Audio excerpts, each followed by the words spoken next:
neurodivergent children are seen as the problem. So how do we fix this problem? How do we fix this problem of these kids that are really struggling? And instead, what I think needs to be shifted is, rather than neurodivergent children being seen as the problem, I think we need to see them as the early warning system for things that are affecting everybody. Because if we can create environments that work for neurodivergent children, we create environments that are better for everybody. This is part 2 of the webinar with Joe Billington and Daniel and Karen, which asks how and why can school cause distress among children and young people. The questions answered in this video are: what do adults, including schools, professionals and policymakers, most often misunderstand about school distress, why it happens and how it should be responded to? How can attempts to help children within school inadvertently contribute to distress? And finally, how can we move towards educational environments where children and young people genuinely flourish? Thank you so much for your support, and let's get started with the first question. I got really passionate about this when we were thinking about it. I thought you would. Okay, my answer to this is 3 words. Distress is cumulative, which is the thing that I said. Because I think the thing that everybody involved in the situation fails to understand is, as someone who is on the spectrum, special needs, you do not let things go. Everyone I have ever met who is on the spectrum does this. If something bothered you, you remember it 3 months from now. You remember it a year from now. And this is the thing. Teachers, as we kind of mentioned earlier, they fixate on the problem. Like so the drawing that there was, the person's like spitting or something or making a noise, and the kid is the teacher's ignoring them. That kind of thing. In my experience, even if the teacher listens, they will deal with that problem. They might tell them to stop, which is good, but it doesn't acknowledge that the kid doesn't forget that they were ignored in the moment. They don't forget that the bad thing happened, and that telling the kid to stop does not mean it can't happen again. You know, these problems aren't paintings that you can just rip up and they're gone.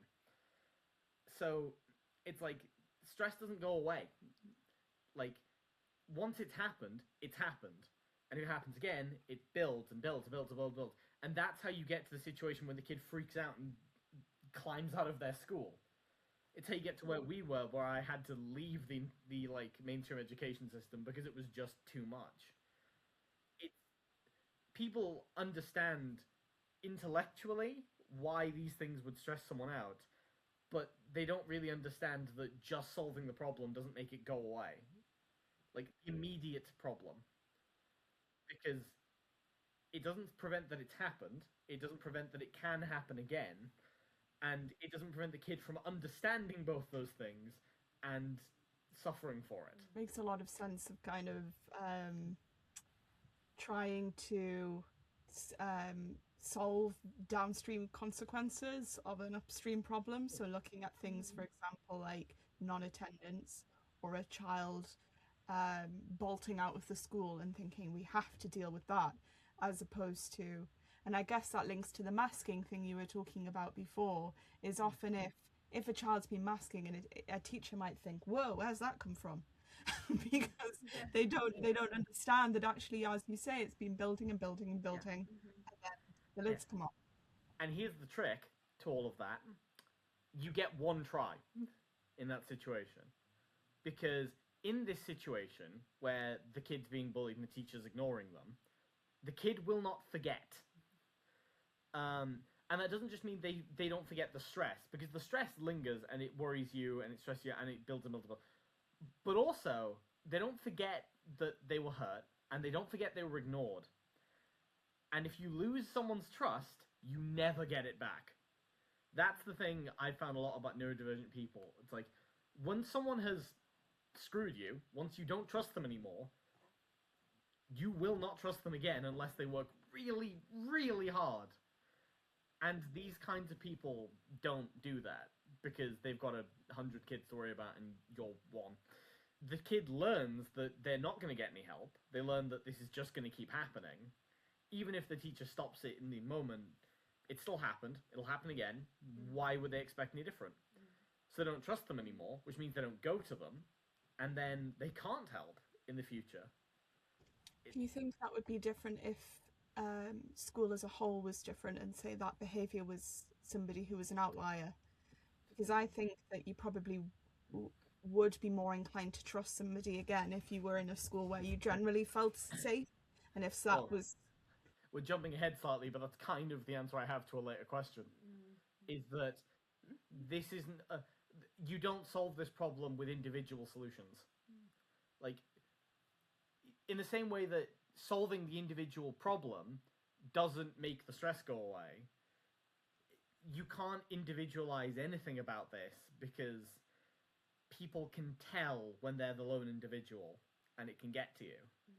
So you solve these problems for everyone, and by changing the culture. Yeah, effectively. You can't solve these problems for one person. You need to solve them for everyone, because the things that actually make the stress go away are knowing that it's not going to happen again, and the only way it doesn't happen again at all is if you fix the root problems. Again, you said a downstream solution to an upstream problem. You need to go up the stream and fix it. That's how you deal with it. I think, for me, I think the primary misunderstanding, of which there are many, so I'm just going to kind of focus on one, is this misunderstanding of school distress as a behavioural issue rather than a well-being issue. Seeing, school non-attendance for a start, there's highly punitive responses to that in our education system. But even in the kind of many, many, many levels and steps to getting to that point, so much of neurodivergent distress is seen as bad behaviour and isn't met with compassion and understanding and comfort and care. It's met with dismissal, derision, punishment. Even something as simple as kind of, a kind of tut or a frown or a sigh or rolling of the eyes, or, autistic children are very sensitive to this and spot all of those things. And I think that's where we have to be really mindful and always be thinking about compassion and care, because there's some really, really strong evidence now that living in a culture of always feeling like you're getting it wrong, always feeling that you're being misunderstood by the people around you, leads to, some catastrophic consequences later in life in terms of one's self-concept, in terms of one's self-worth, in terms of one's sense of belonging, indeed in terms of one's sense of being a valuable part of the human race.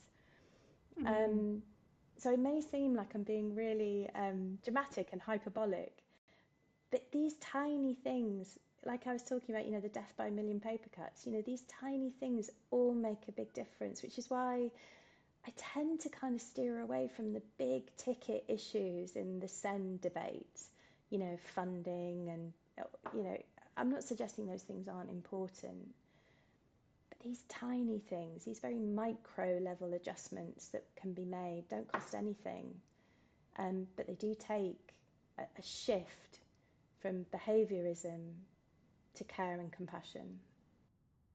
It's more of a cultural phenomenon as opposed to, and I agree, and I think there's a link between the policy and the culture. So when it's in the policy that you're held massively accountable for attendance, for example, and you have it in your power to fine and very quickly win. If your priority is get the kid in, then you can very quickly pressure parents to get them in. And I think that policy leads to the culture of what the priorities are, but I agree that they're separate, and there are small wins, and it's a cumulative experience. Yeah, in terms of why school distress happens, one of the things we were talking about with Daniel and Karen is that it's very much trivialized, because it's seen as like a behavioural issue. Do you kind of agree that it's a lot of how it's responded to is because of poor knowledge about why it happens and how it emerges? Possibly, but I think well, yes, not possibly, absolutely, yes, I think it is. I'm being quite definitive about that. There isn't enough knowledge and understanding, and there's a big difference there. I think more and more people know the word neurodivergence or autism or ADHD, or they know some of the labels, and I think there's more understanding of those words perhaps than there ever has been, but I think we're still a long way from acceptance, and that's the thing that really, really matters. You can't solve an individual problem like this without also addressing the root, because if you don't, you just push it away. If my house is on fire, putting a blanket on it is not a solution. I think this sort of all relies on what we said before, where the schools have to accept fundamentally that school anxiety is real, and it's not the same as being a bit nervous on a Monday morning. It's, if you don't appreciate the depth of the distress the child's in, then they're not going to take it seriously. The other thing that I think is much more of a problem is this. It's such a truth, a fundamental truth, that it isn't even really spoken about. It's just understood, like automatically kind of understood by most people, that school is the best place for children, that it's one of our society's most cherished institutions.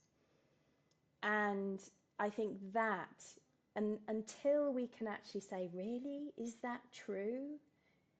Is it really the best place for all children?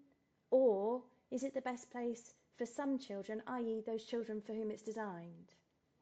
Because if we can first of all just accept that school could absolutely be not just part of the problem, but actually the problem for some kids, then we can start having some interesting conversations. But until we can actually bring that thorny issue, if we can actually take that kind of universal truth that seems to exist amongst people who don't have lived experience of this issue, unless we can really kind of bring that idea to light and really inspect that idea, then I'm kind of a bit concerned that everything else we do is on shaky foundations. You can see that idea, school is the best place for children. You can see it in really subtle forms pretty much anywhere you look in terms of education policy, education writing and so forth, but it became really, really crystallized during the pandemic. Yeah. And in the government rhetoric after the pandemic, where we were in that kind of grey area between, and I know schools were open, most schools were open throughout the whole pandemic for lots of different children. So I'm not going to perpetuate this idea that schools were shut because they weren't. But when the majority of children started to come back to those school settings, and there was some hesitancy around that, there was some very understandable concern around that.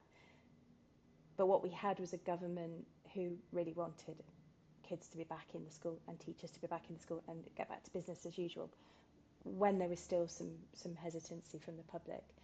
That's when we saw that rhetoric clear as day. We had on the TV every night, various politicians, various government ministers saying school is the best place for children. And that on its own is interesting in its own right, as I've just said.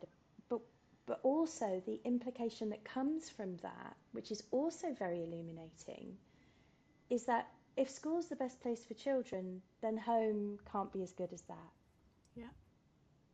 And again, you see a lot of that rhetoric in the pandemic and since then, and you see it a lot in the parent blame literature, You see it a lot in the literature around, pushy parents or neglectful parents. Again, this idea that for neurodivergent children and their families, they're either too much or not enough, and often both at the same time. But there's this idea that, again, we see it a lot in the EOTIS conversation or the home education conversation, that school is not as good as, home is not as good as school. And in fact, there are inherent dangers in home education or educating outside of the school system. We see that in, the recent moves towards, more clarity and more policing of home education. So those ideas, I think, are where we need to focus our conversation first, because we really do need to start bringing some curiosity to these ideas that school is the right place and home is not the right place. Because until we can do, we can really unpack all of that, the rest of it can come later. And it aligns with the safeguarding systems that are in place, which are designed to look purely at families, parents and children as the source of risk, of harm, but not scrutinise the context around them.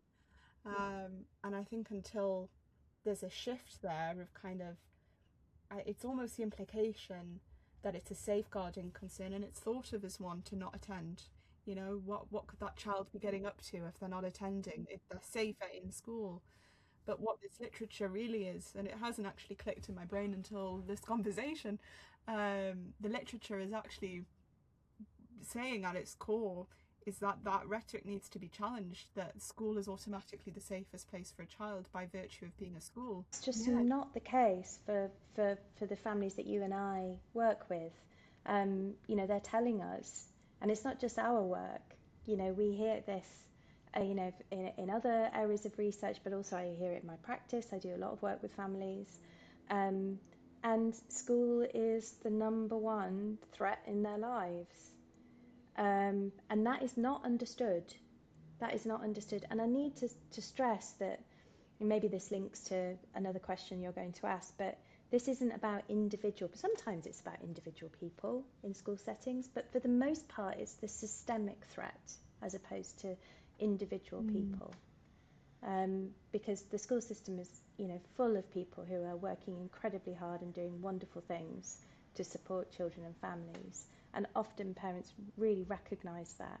But nearly always there's this idea of, well, actually, but their hands are tied. There's only so much they can do. They have to enforce this policy, or they have to enforce this rule.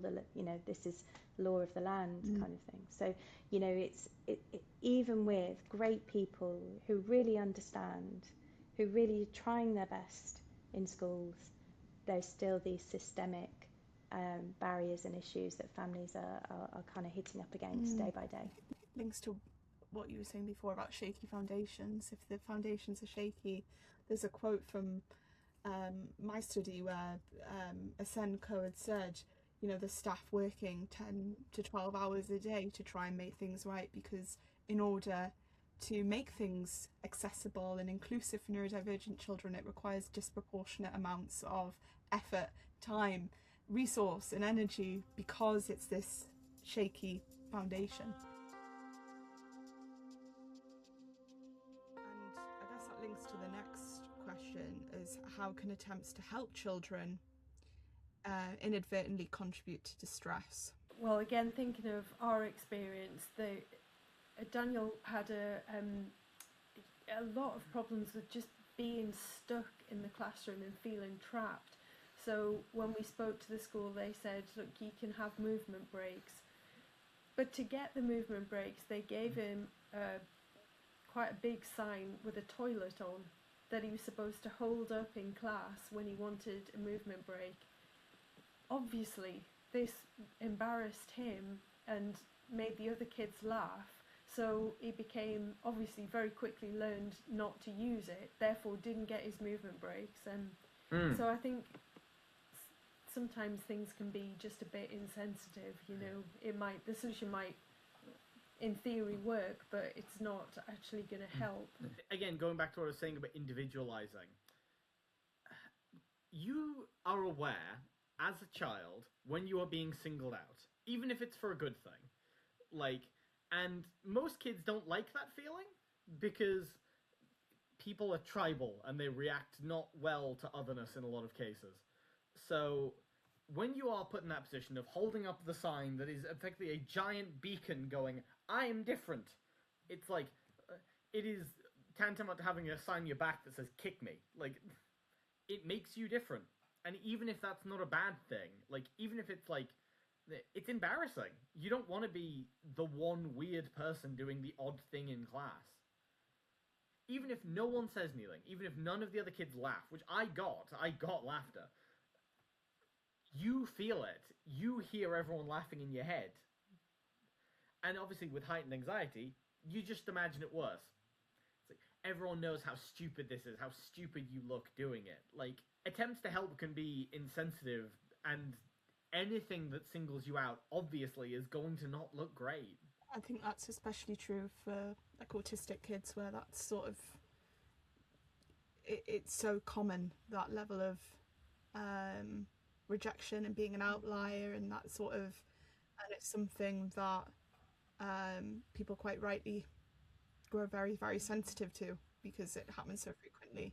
So I think anything in school should be sensitive and respectful anyway, but particularly when you're looking at people who have prior experience of being bullied, excluded, ridiculed, laughed at, because it's just going to press on a sore spot. The other thing I think called out that I thought was really relevant is, so quite often as a special needs person, you'll get assigned someone who's supposed to deal with this problem, someone who's meant to be like a learning assistant or like a care worker or that kind of thing. I have found that those people are often not great at it.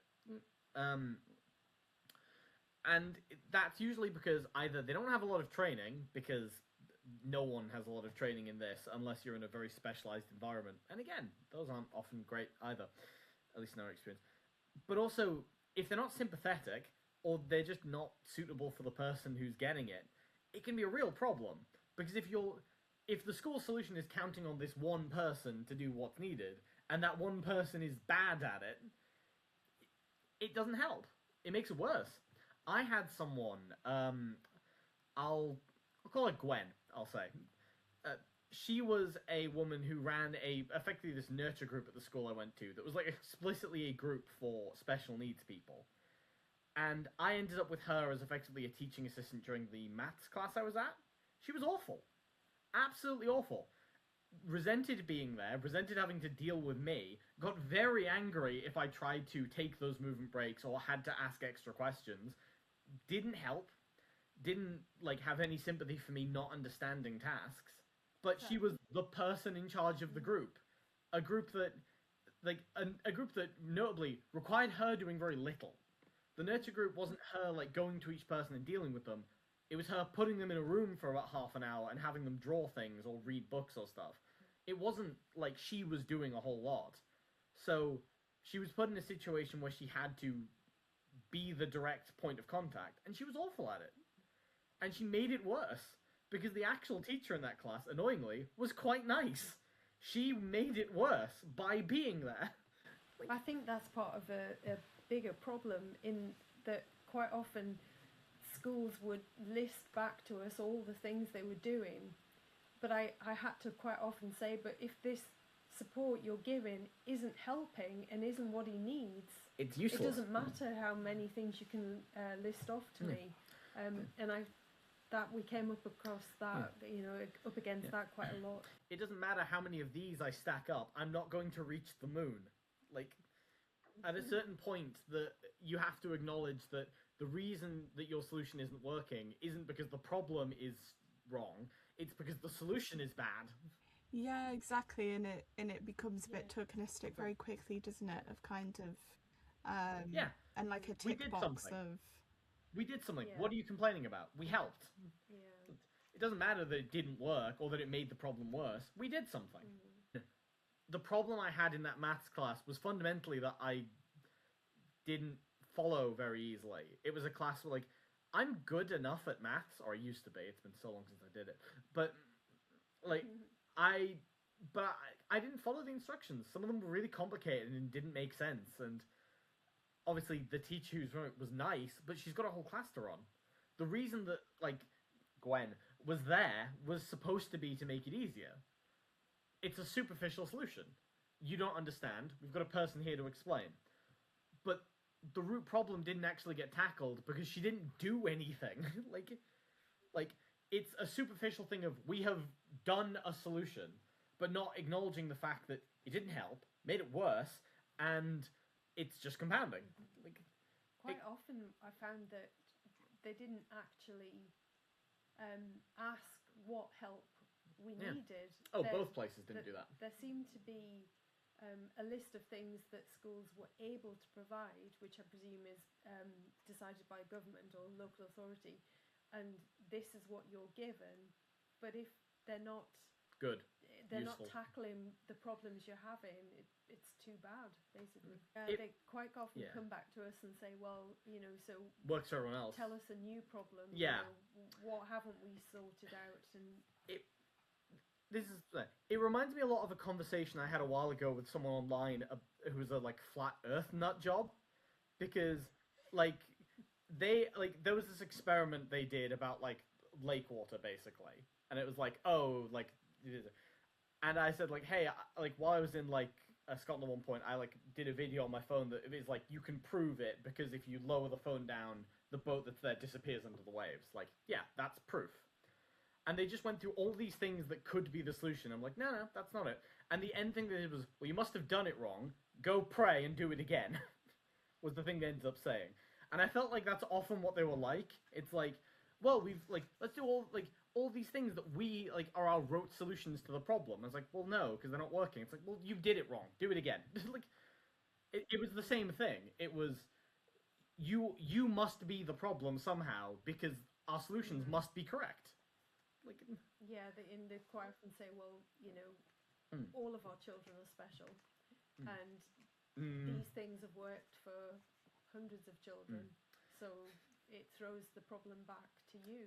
Yeah, you are the problem because our solutions can't be wrong. Can't believe I just compared them to flat earthers. I see the overlap there. This comes back to neuronormativity again, and this comes from some research I conducted with autistic young adults who were looking back on their primary school experiences and kind of exploring, how they make sense of those experiences from the position of early adulthood. When I went into this study, I was prepared for them to talk about bullying, because any autism researcher who's researching, any aspect of autistic people's lives, unfortunately, will be prepared for their participants to talk about bullying, because it is such a significant issue in the lives of so many autistic people. So I'd kind of prepared myself for my participants to bring that up. But what I hadn't prepared myself for was the fact that they did talk about being bullied by their peers. That did come up. But what they really wanted to talk to me about was being bullied by their teachers. And I hadn't prepared for that. I hadn't seen that written anywhere else in the literature. I just wasn't prepared for it at all. And it really shocked me and surprised me. And when I asked them to kind of explore that idea in more detail, if they felt comfortable doing that, their experiences of being bullied were really related to the idea that if they were just less autistic, life would be easier for them. So things like, instead of, playing football with the other kids, you read a book in the corner, and that's, you need to be out there with the other kids because they're going to pick on you if you sit and read a book. So actually what was happening, when I was kind of analysing this data and kind of thinking about it later,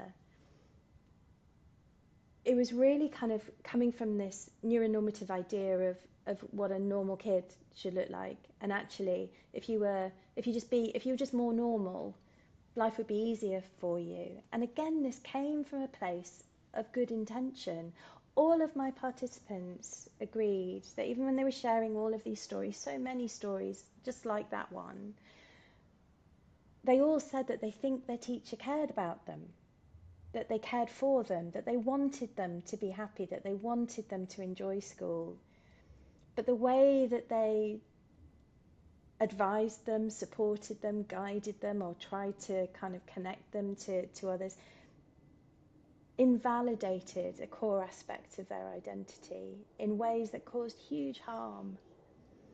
And I know that those teachers wouldn't have intended that. So this is where as an academic, when I was writing this paper, I had a bit of an issue on my hands because, the kind of definitions of bullying always involve intent.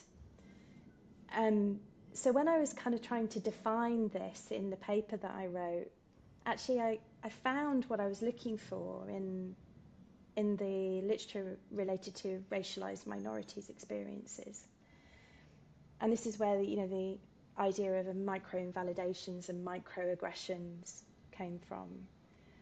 And so that's the thing that I think all of us who are working with any form of minoritized, any child from a minoritized community of any kind, if we don't share that aspects of that identity, and so therefore it's not our lived experience, we have to be so careful about ways in which we can invalidate someone through an act of kindness even, could be seen as completely invalidating if it's not rooted in that person's identity or aspects of their identities.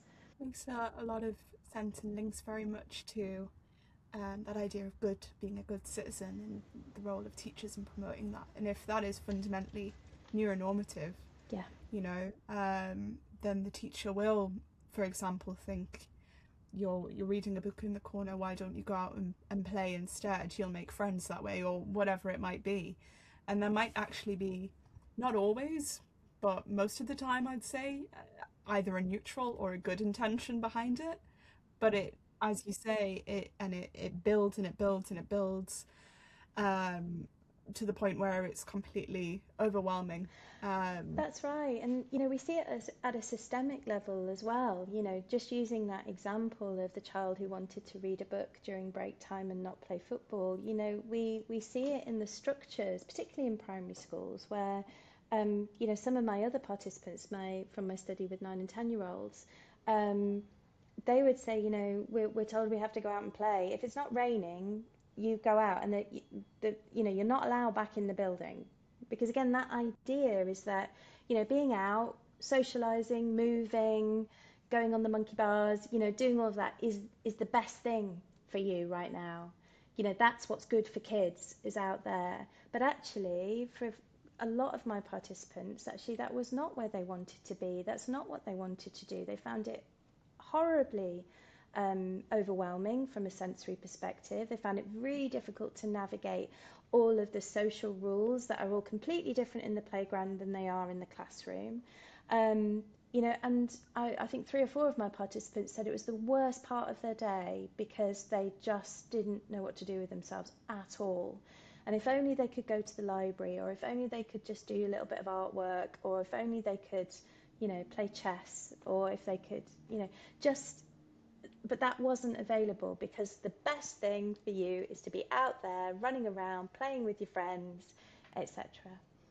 So again, we see it on that one-to-one basis, but we also see that kind of invalidation at a systemic level too. It's that denial of autonomy as well, isn't it? Of kind of, actually, I would be fine if at this point of the day, if I was allowed back in to read my book, do artwork, but it's that kind of denial that no, that's not allowed. And that really comes from, I think, my observation is that, and I hear this a lot. I hear this a lot from people in various settings, other researchers and practitioners and so forth. This idea that children don't know themselves, that they don't know what they want, that they don't know what's best for them. And that might be true sometimes. We know that children are still forming in terms of being able to evaluate risk and being able to, suppress their what they immediately want for what they might benefit from later. We know all of that. But when it comes to like, I hate being in the playground, this is painful. That's something that a child can know about themselves. But there's this idea that they can't possibly know what's best for them. And I'm really interested in this. I'm really interested in the fact that things happen in schools that would not for a moment be tolerated in the workplace. So I often think this as well. I've said I've been in the classroom and I've seen the traffic light system for behaviour, and I've seen they might have it disguised as like a weather pattern, for example, with a sunny day at the bottom and a terrible storm at the bottom, and they've got kids' names somewhere along it to mark their behaviour or what have you.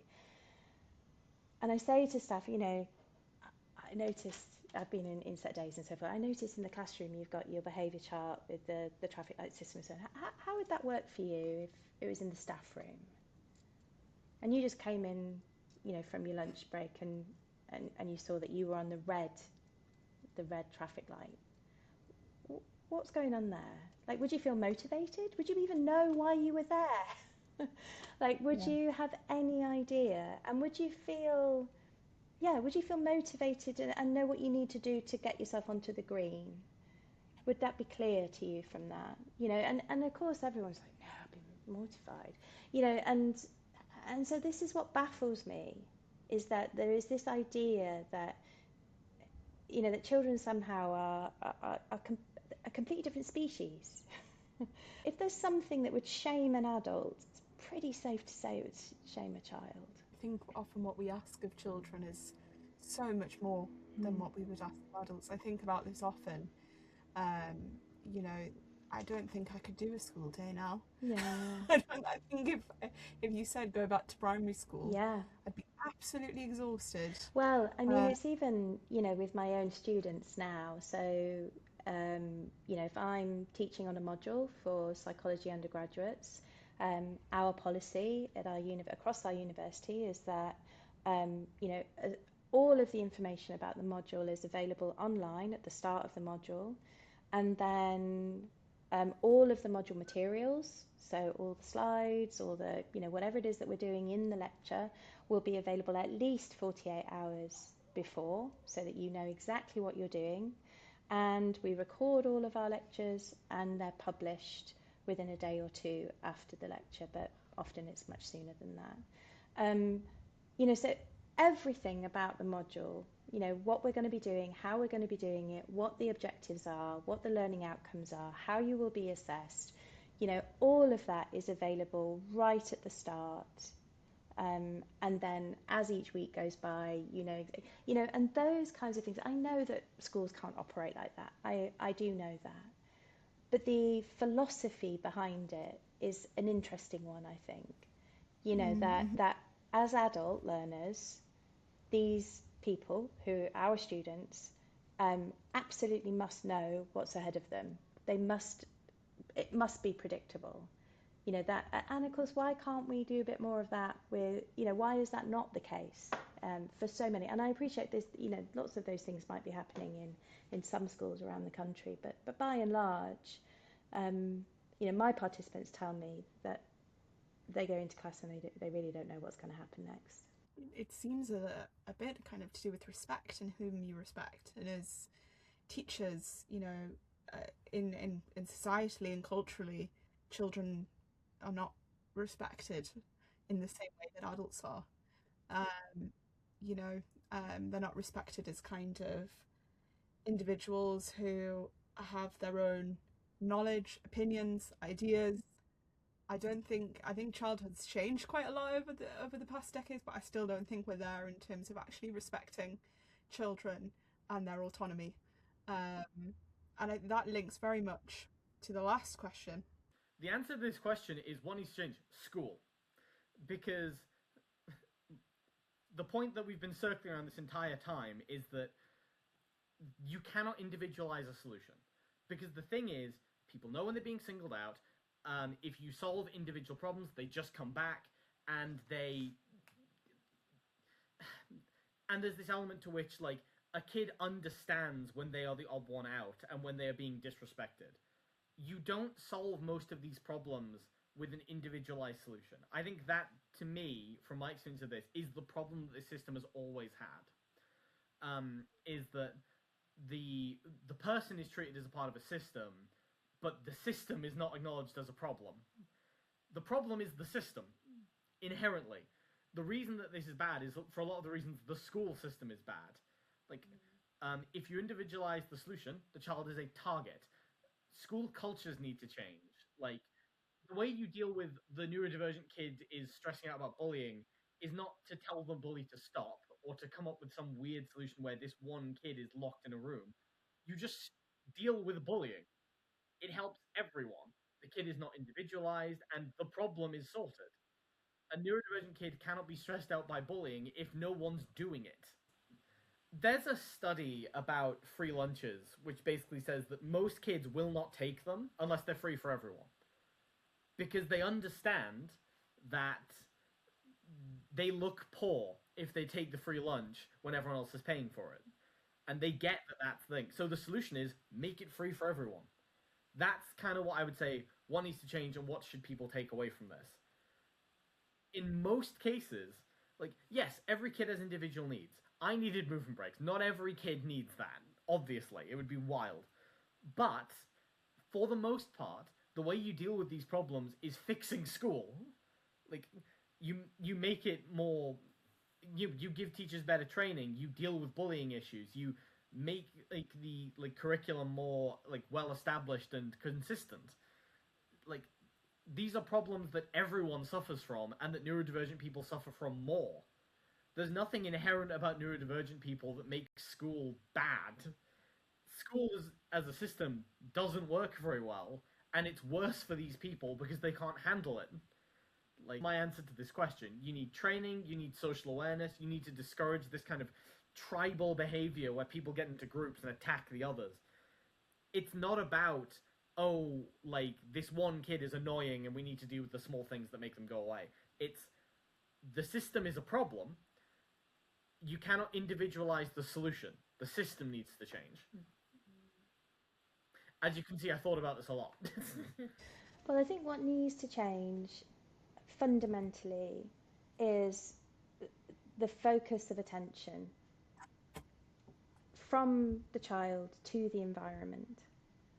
There needs to be greater scrutiny on school environments. And I don't just mean, the sensory environment. I mean the culture, the systems, to actually ask ourselves, what is our education system for? What is it we're trying to do here as a society? I think those big questions need to be addressed, and we need to bring more curiosity to that. We need to be thinking about the role of the environment and the extent to which that supports flourishing or thwarts flourishing. And part of that then is that we need to have higher aspirations for our children. Why can't we aim for thriving rather than merely surviving? I think that's an important thing that we need to be thinking about for our education system. We need to be looking at creating educational environments in which all children can thrive and flourish rather than just some, and also just one very, very narrowly defined form of flourishing, academic achievement. I think that's the core challenge that we face. And I wouldn't even begin to know where we start, incidentally. I don't have anything to offer on where we start, but I'd love to be part of the conversation around that, because for so long, and it's happening now in schools up and down the country, if not, across various parts of the world, where all neurodivergent children are seen as the problem. So how do we fix this problem? How do we fix this problem of these kids that are really struggling? And instead, what I think needs to be shifted is, rather than neurodivergent children being seen as the problem, I think we need to see them as the early warning system for things that are affecting everybody.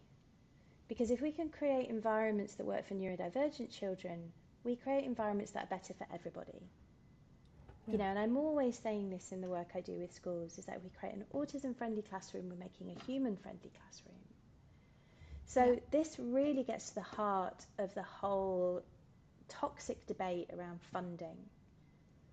Because actually it's really expensive if you're doing things adding on. So if you're adding on for that group of kids and you're adding on for that group of kids and you're doing something different for that group of kids, and that's really expensive.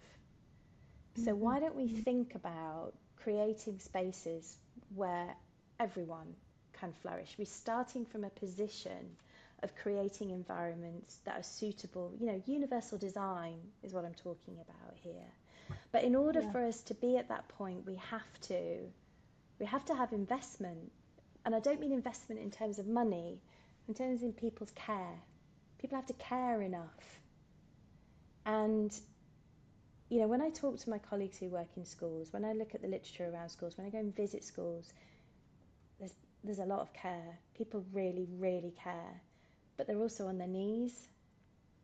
And there's only so much caring you can do when you yourself are struggling to cope with the workload, with the demands of, you know, austerity. And, you know, the role of a teacher has now moved from being an educator into somebody who, you know, I know teachers who are washing kids' clothes overnight, taking them home and doing because the family are really struggling, or charging parents' phones, or because they can't afford to pay for the electricity, or they're, you know, helping families to kind of signpost to, you know, housing because they're in an insecure housing, or that, you know, so much is happening that isn't about being an educator, but that's because of the kind of erosion of the social fabric that supports people when they, you know, experience adverse events in their lives. We no longer have that, and schools are really kind of picking up a lot of that slack. So it's a really, really tricky situation, because when we think about flourishing and thriving for neurodivergent people, what we're really talking about is that they're the canaries in the mine. Schools need to believe children, listen to them and trust them, because I think people have said to us that the way we dealt with things with schooling was unusual, because we involved Daniel all the time. I don't know how unusual that is, but to me that seems the only way of doing it, because who better to be able to explain what they're going through than the children? And I think quite often they're locked out of any discussion about themselves. And it's pointless, because at the end of the day, they're the one who has to deal with the solution. If 6 people in a room come up with a plan, and then the kid is terrified by it, it's not a good plan. And if you don't listen to them, you never find out. I mean, ultimately, from what we've spoken about, it sounds like if a child's voice is taken seriously from the beginning, it would never have escalated to the point of school distress. Absolutely. So it, at the bare minimum, kind of, when it does, their voice then needs to be included.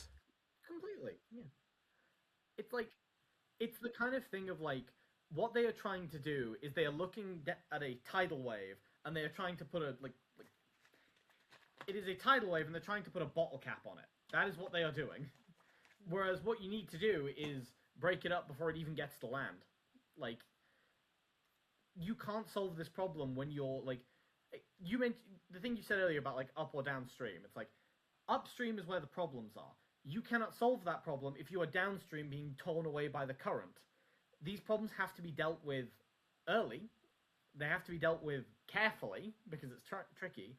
And most of them aren't problems with the kid, which is always the problem.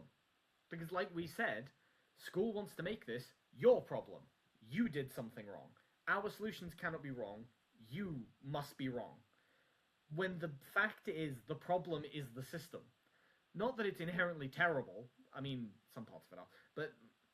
But the reasons it doesn't work for these people are the reasons it doesn't work for anyone. It's just that people who are neurodivergent cannot just grin and bear it. Neurodivergent people are not inherently prone to suffering more in school. It just sucks in a lot of ways. And you fix it by making it better, not by making them better.